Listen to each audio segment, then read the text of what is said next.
तुंगभंगा नदी के किनारे के एक गांव था। वहां पर आत्मदेव नाम का एक ब्राह्मण और उसकी पत्नी धुंधली रहती थी। आत्मदेव तो सज्जन था, लेकिन उसकी पत्नी दुष्ट प्रवृत्ति की थी।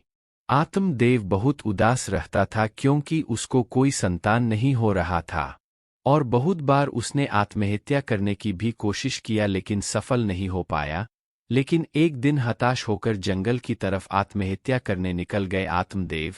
रास्ते में उन्हें में एक ऋषि जी मिले और फिर आत्मदेव ऋषि को अपनी कहानी सुनाकर रोने लगा और उपाय पूछने लगा। ऋषि ने कहा, मेरे पास अभी तो ऐसा कुछ नहीं कि जिससे मैं तुम्हें कुछ दे पाऊं। लेकिन आत्मदेव ने बताया कि उसकी गाय को कोई बच्चा नहीं हो रहा है। और जब आत्मदेव ऋषि को बार बार बोलने लगा तो ऋषि ने उसे एक फल दिया और उसको अपनी पत्नी को खिलाने को कहा और कहा कि 1 साल तक तुम्हारी पत्नी को सात्विक जीवन जीना पड़ेगा। आत्मदेव वह फल लेकर खुशी खुशी घर वापस आकर सारी बात धुंधली को बताता है और उसको वो फल खाने को देता है। लेकिन धुंधली सोचती है, अगर बच्चा हुआ तो उसको बहुत कष्ट का सामना करना पड़ेगा। यही सोचकर वह उस फल को नहीं खाई और जाकर सारी बात अपने छोटी बहन को बताई तो उसकी बहन ने उसे एक रास्ता बताया और कहा कि मैं गर्भवती हूँ और मुझे बालक होने वाला है, तू ही लेना उसको और उस फल को गाय को खिला दे, इससे उस ऋषि की शक्ति का भी पता चल जाएगा। धुंधली ने ऐसा ही किया और अपने पति आत्मदेव के सामने गर्भावस्था का नाटक करने लगी और कुछ दिन बाद जाकर अपने बहन से बच्चा लेकर आ गई।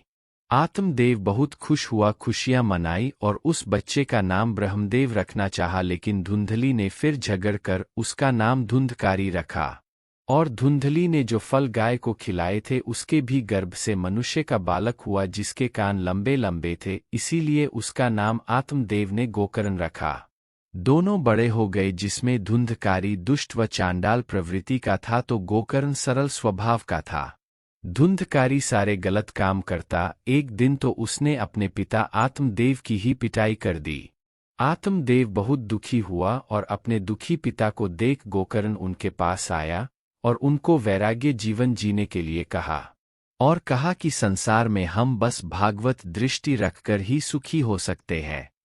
गोकर्ण की बात मानकर आत्मदेव गंगा के किनारे आकर भागवत के 10वें स्कंध का पाठ करने लगे थे और उसी जीवन में उन्हें भगवान श्री कृष्ण की प्राप्ति हो गई थी। समय बीतता गया और एक दिन धुंधली भी धुंधकारी के अत्याचारों को देख दुखी होकर एक कुएं में कूदकर आत्महत्या कर ली। अब धुंधकारी एकदम ही अत्याचारी और दुष्कर्म वाला इंसान बन गया था। वह वैश्यों के मांगों के लिए चोरी करता और एक दिन तो उसने राजा के यहाँ ही डाका डाल दिया। सभी वेश्याएं सोची, अगर ये जिंदा रहा तो एक दिन हमको भी मरवा देगा। यह सोचकर उन लोगों ने धुंधकारी को बांधकर उसको जल्दी हुई आग में उसका मुख डालकर तरपा कर मार डाला। बुरे प्रवृत्ति के होने की वजह से धुंधकारी प्रेत बन गया और वह अपने भाई गोकर्ण को डराने लगा। हालांकि गोकर्ण ने अपने भाई का श्राद्ध गया जाकर किया था, लेकिन धुंधकारी को फिर भी मुक्ति नहीं मिली। वह गोकर्ण को डराने की कोशिश करता, लेकिन गोकर्ण गायत्री मंत्र का जाप करता तो धुंधकारी उसके पास नहीं जा सकता था। गोकर्ण ने जब कहा कि मैंने तो तुम्हारा पिंडदान कर दिया हूँ, फिर भी तुम प्रेत बन घूम रहे हो, तो धुंधकारी बोलता है कि मैंने इतना पाप किया है, पिंडदान से मेरा मुक्ति नहीं होगा।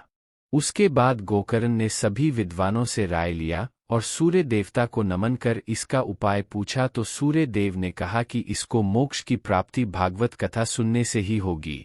गोकर्ण ने भागवत कथा का आयोजन किया और धुंधकारी एक बांस पर जाकर छिपकर बैठ गया। वहां पर 7 गांठ था, वो वहीं जाकर बैठा था। बहुत से लोग 7 गांठ का बांस लगते हैं। भागवत कथा में कि ऐसा मानता है कि अगर परिवार का कोई सदस्य भूत हो गया है तो ऐसे अवश्य लगानी चाहिए।